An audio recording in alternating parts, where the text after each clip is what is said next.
talking about avoiding. My two sons there, my daughter was far too clever to be caught in the picture, she's someone else. Modelling the Qatari desert there. I'm talking about the professional development desert. My own background is 24 years in the UK education system, which is a very rigorous, target-driven, accountable, professionally developed system. And when I came here, one of the greatest fears I had, and some of you may have shared this as well when you came to Qatar, was the fact that you wouldn't be able to access that kind of training. I talked to my staff about not coming here to become fat and flabby. I'm not talking about the Doha stone, I'm talking about professionally fat and flabby.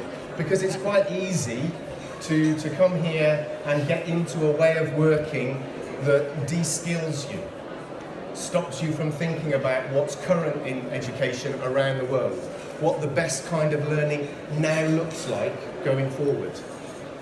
And that was one of the things that I set out to do in QIS when we came here, was to make sure that if I had that, because you have to role model it, I'm assuming I'm talking to a room full of leaders here, if you don't role model it, how will your staff role model it?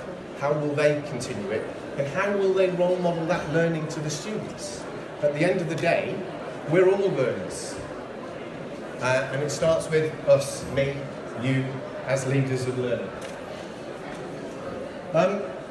One of the good things that I think that's happened in Qatar over the last 5 years is that interest in professional development has grown. It's very much part of the 2030 vision. The Ministry of Education are supporting this event. The very fact that we're having this conversation is a demonstration of the fact that we're trying to challenge that desert now, and we're moving forward. When I first came here, schools didn't really talk to each other that much. Schools were competition, not collaborative partners in developing and improving learning for the country as a whole. So Ken Robinson came and delivered a keynote address to Qatar Foundation in 2014. Some of you may have been there, I was privileged enough to be there. And he was talking about the fact that no system in the world is better than its teachers. The quality of the system is completely hinged, dependent on the quality of the teachers themselves. And that's a really good book that he was promoting at the time, Creative Schools. If you've not seen it or read it, I can highly recommend it. The following year, the same address at the Teaching and Learning Forum was given by Professor Andy Hargreaves, who was also talking about professional capital. This entire book is all about the value and importance of developing your staff. Because if you want to transform learning, you have to transform teaching. And if you want to transform teaching, you have to transform your staff. All of this is the justification, if you needed it, to say to your staff, we have to develop ourselves, and it starts with me. Everybody likes a little bit of John Hattie. So here's some John Hattie. Well-known research about student achievement. I'm sure it's something that we've all quoted on CPD sessions many, many times. Of course, it's a simplified version of some of this research. The blue section of the circle is the bit that we as professionals and educators, we can't touch that. That's the child, their characteristics, their prior knowledge and their prior learning. But the red section is about teacher effectiveness, and that is what professional development challenges and deals with. So that is why world-class professional development is so important. In 2016, you can see the journey that we're going on here.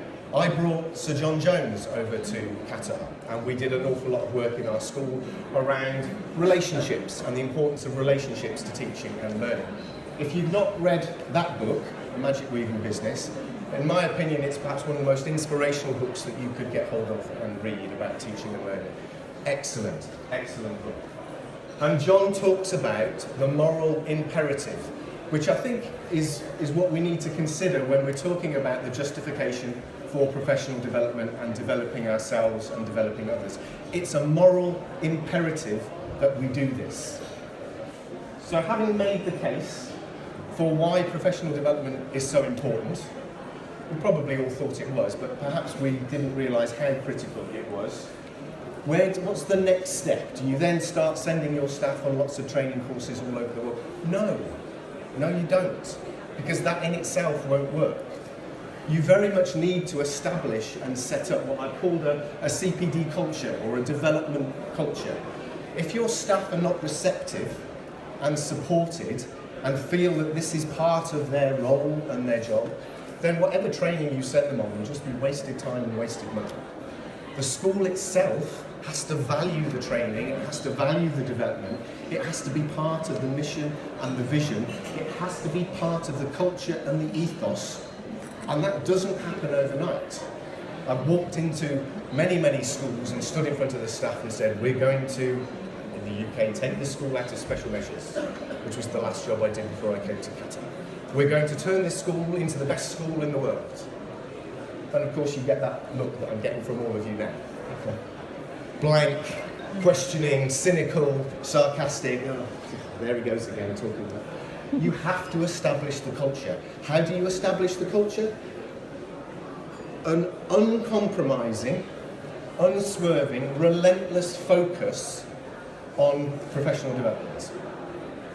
I don't think there's much on that list that would surprise you or that you haven't thought of yourself. The point is, we do all of that on a weekly basis, on a monthly basis, on a yearly basis, without compromise.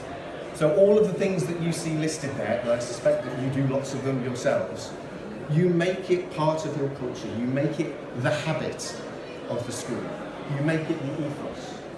So we built a training room in our school, a classroom for the teachers, not for the children. So it displays teaching work around the walls, the results of our professional development sessions, and it's up there displaying exactly the same way that you would do with the children. You role model exactly what's good learning for the children is good learning for the staff, because it's just good learning. It's exactly the same process. So these are a number of the things that we've done. Arabic Spark, one of my colleagues this afternoon will be talking here about Arabic Spark. The Spark events was something, it was just a sharing good practice idea that's been around the GCC for a while and around the region. We're now moving forward with it for Arabic teaching staff, which is something I think that they really value and really need. The last point on there is perhaps the one that I'm going to talk a little bit more about now, because it's perhaps the one that's new and you haven't thought about and haven't heard about. So, Alevi International, and I don't work for Alevi International, I work for QIS, but Alevi International is an educational training company based in the UK. They work in 14 different countries around the world and over 800 schools in the UK. And that's their aims and their vision and their mission. And I found when I was both working in the UK and since I've been out here that those are very much in tune with my own. My school shares very much the same purpose and the same vision for what education should look like. And I've worked with this company both in the UK, in failing schools, schools that we brought out of special measures, in outstanding teaching schools where we're developing outstanding and good practice. And I found that whichever environment it is and whichever system I'm working in, the training programs of this company and the mission and the values of this company are always in tune with my own. Because it's about quality learning, world-class development. One of the programs, and there are some leaflets out on the side, I thought there were, I think they would have been snaffled already. They were to be snaffled at the end, but they've been snaffled at the start.